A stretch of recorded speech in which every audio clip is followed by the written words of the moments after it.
बारामती आणि राहुरी विधानसभा पोटनिवडणुकीसाठी आज मतमोजणी होतीये। 8 वाजेपासून मतमोजणीला सुरुवात होईल, त्यासाठी जय्यत तयारी करण्यात आलेली आहे। अजित पवार यांच्या निधनानंतर बारामतीमध्ये पोटनिवडणूक झाली। थेट जाऊयात आपण बारामतीमध्ये ज्या ठिकाणी मतमोजणी होते। आमचे प्रतिनिधी अक्षय बडवे तिथे उपस्थित आहेत। अक्षय, काही वेळात मतमोजणीला सुरुवात होणार आहे, पण त्याआधी आत्ताचं तिथलं वातावरण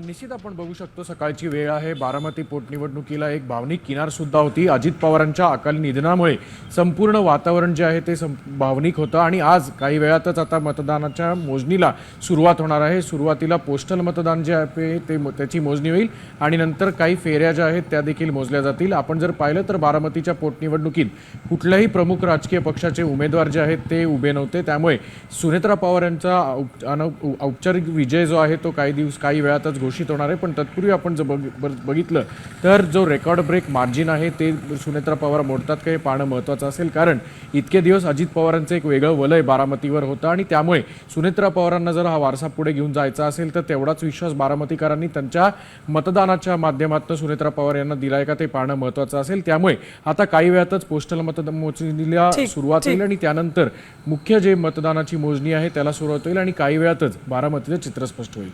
अक्षय, पुन्हा तुमच्याकडे येणार आहोत दिवसभरात तुमच्याकडून अपडेट्स घ्यायचे। तुर्तास धन्यवाद संपूर्ण माहितीसाठी।